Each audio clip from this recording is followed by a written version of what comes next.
Une première en RDC, Jerry Mukoto Kaloumi, coordonnateur de l'ASBEL Batouyami Saleh Maboko, innove ensemble avec la Fondation Lincoln et l'ONG Action pour l'autonomisation de la femme et de jeunes ont organisé ce jeudi 9 janvier 2025 une conférence de presse avec pour thème découverte dans les cadres d'orienter les talents et de former les artisans du cuir en RDC. Cette étape marque et annonce les salons internationaux l'art et l'artisan du cuir en RDC prévus du 10 au 11 janvier 2025 à Kinshasa. Images et commentaires.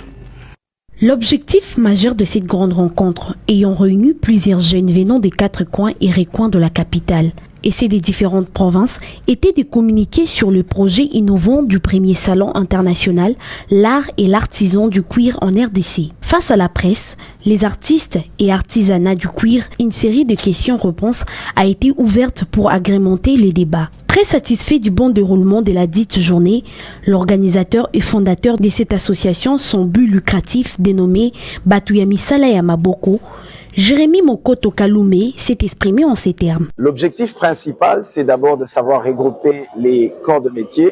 C'est un modèle qui a développé les sociétés étrangères. Nous parlons je me permets de le citer, les Weston et tous ces gens.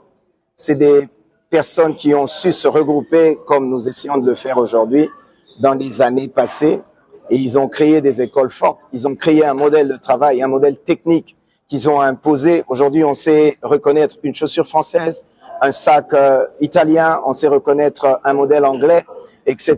Et c'est par là que c'est parti. Donc, on emmène juste le modèle qui a lancé l'expansion dans des grandes nations. À titre de rappel, ce salon international l'art et artisan du cuir en RDC est organisé une fois par an, mettant à la disposition de ces artisans les écoles d'orientation pour relever les niveaux de leur travail au Congo, dans le but de valoriser leurs talents en exposition de arts tels que chaussures, maroquinerie, meubles, sellerie automobile, sellerie cavalière, la mode du cuir, tannerie et vente du cuir et tant d'autres. Il y a eu lieu de noter qu'une série d'expositions est prévue pour les 10 et 11 janvier en vue de dévoiler la culture congolaise et les potentialités de ces artisans du cuir pour le développement du pays de Tshisekedi.